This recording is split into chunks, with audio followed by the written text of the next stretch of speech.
I'm Mia, and I married my college sweetheart, Aiden. Back then, we were young, full of excitement, and brimming with plans for the future. We had no doubts that our love would carry us through anything life threw our way. I remember the day we got married, the way his eyes sparkled as he promised me forever. It felt like the start of an adventure, and in that moment, nothing else mattered.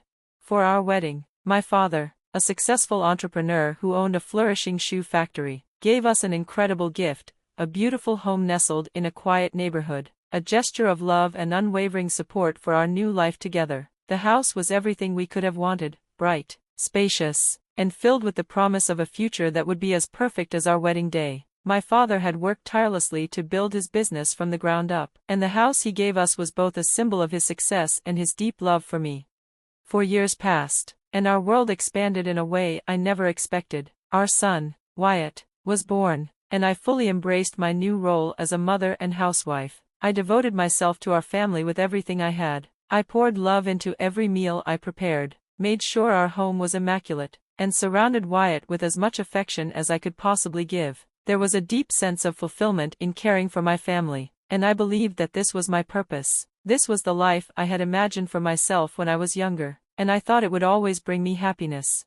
But as time went on, I began to notice a change in Aiden. His career, once full of promise, began to stagnate. As a regional manager, he had ambitions of growing within the company, but it felt like he was stuck, unable to move forward. It wasn't long before the frustration began to consume him. His once easygoing demeanor shifted, replaced with irritability and a sense of dissatisfaction. It seemed like everything he did fell short of his own expectations, and I felt helpless as I watched him slowly become someone I didn't recognize.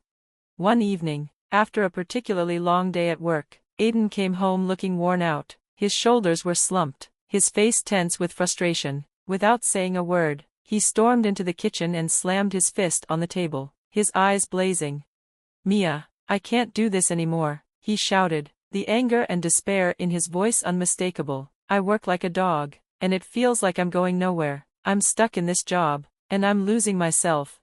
I stood frozen, unsure of how to respond. It was like watching a piece of the man I married slip further and further away, but I had to try. I gently approached him, asking softly, "How can I help, Aiden? What do you need?"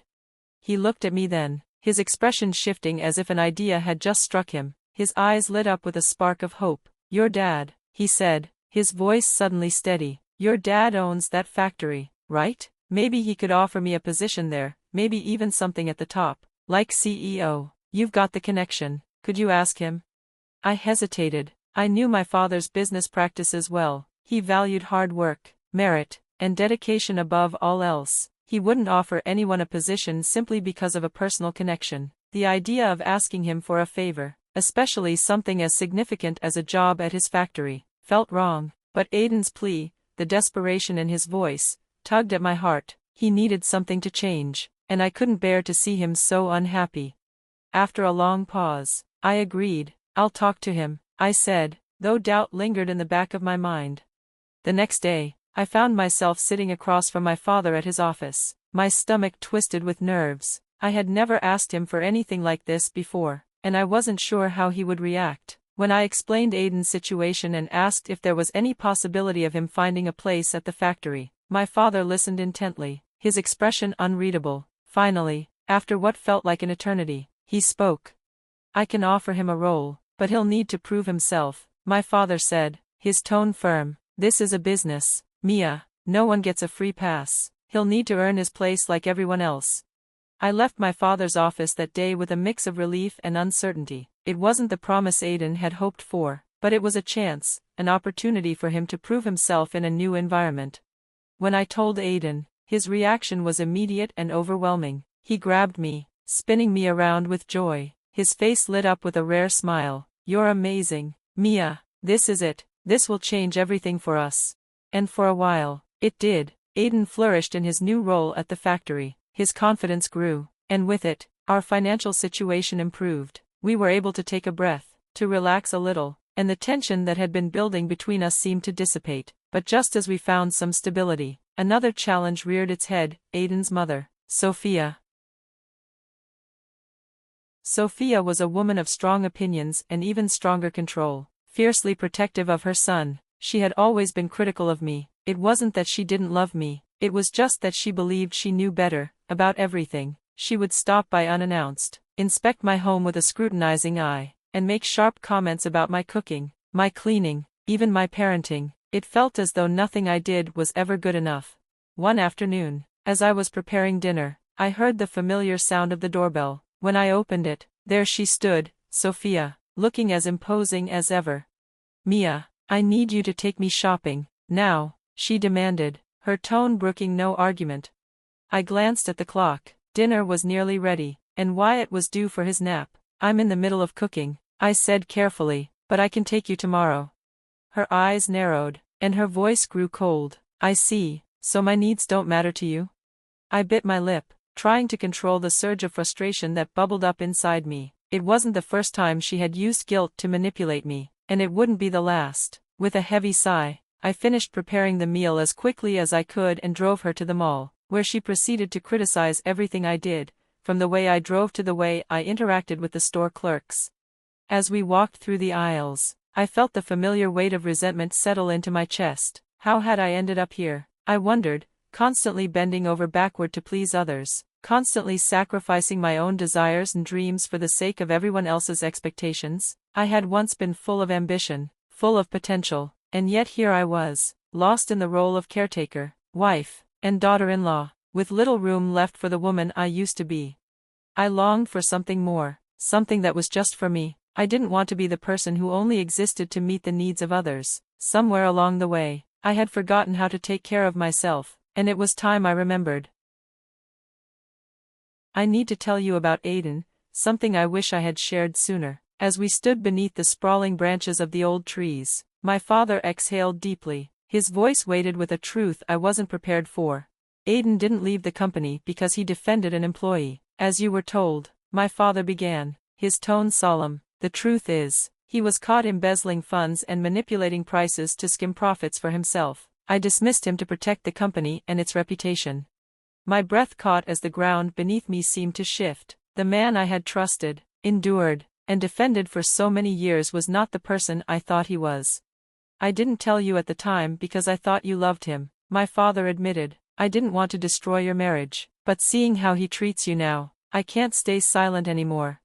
Each word landed like a blow. I had built my life on the illusion of Aiden's integrity, enduring his lies and the constant antagonism from him and his sister, Sophia. My father's revelation cracked that foundation irreparably. "There's more," he added gravely. "Aiden's new company is under investigation for similar fraudulent activity. I thought you should know." The revelation was devastating, but it also brought a strange sense of clarity. The life I thought I knew was crumbling, but in its place was a chance for freedom and a new beginning. The next day, Wyatt, my father, and I returned home, only to be greeted by a chaotic scene. The house was bustling with people, laughter, and the clinking of glasses. Sophia had apparently organized a birthday party for herself without so much as informing me. Sophia, wine glass in hand, approached with her signature sneer. "Oh, look who finally decided to show up," she mocked. "You're late, Mia. My birthday started hours ago." Caught off guard and having completely forgotten the occasion, I stood frozen. Sophia shoved a dirty rag into my hands. "Don't just stand there," she snapped. "Start cleaning. These tables won't wipe themselves." Before I could respond, my father stepped forward, his voice resonating with authority. "How dare you speak to my daughter like that?" he thundered, silencing the room. "She is not your servant, and you will show her the respect she deserves." Sophia's laugh was bitter and sharp. "Respect? She lost any claim to that when she married Aiden. She's nothing to us." The tension in the room was palpable as guests shifted uncomfortably, unsure whether to intervene or watch the drama unfold. At that moment, Aiden stormed into the room, his face a mask of anger. "What's going on here?" he demanded. His eyes darted to me, filled with irritation. "Mia, why aren't you attending to the guests? And what are they doing here?" He gestured toward my father and Wyatt. Something inside me snapped, releasing years of suppressed hurt and anger. "No, Aiden," I said, my voice steady but unyielding. "I'm done serving people who don't value me. I won't clean up after anyone or stay silent any longer." The room fell silent, the air heavy with anticipation. Even Sophia seemed momentarily stunned. "I know everything," I continued, my voice growing stronger. From my bag, I pulled out the divorce papers I had hastily prepared. I know why you really left my father's company. I know about the investigation, and I refuse to live like this anymore. I want a divorce. For a moment, Aiden's face twisted with rage, as if he might lash out, but seeing the determination in my father's eyes and the crowd around us, his bravado faltered. Fine, he spat, his tone venomous, take your divorce, but don't think you'll get anything from me. I couldn't help but smile faintly. You seem to have forgotten, Aiden, this house belongs to me. My father gifted it to us when we got married, so, it's you who will need to find somewhere else to live. The room was utterly still as Aiden and Sophia stormed out, their parting glares filled with bitterness. Once the door slammed shut, I sank onto the couch, the weight of years lifting from my shoulders, replaced by a bittersweet exhaustion. Wyatt, who had watched everything unfold silently, finally spoke. Mom, why didn't you tell me things were this bad? I looked at him, my heart aching. I'm sorry, Wyatt, I said softly. I thought I was protecting you, but I realize now I was teaching you the wrong lessons about love and respect.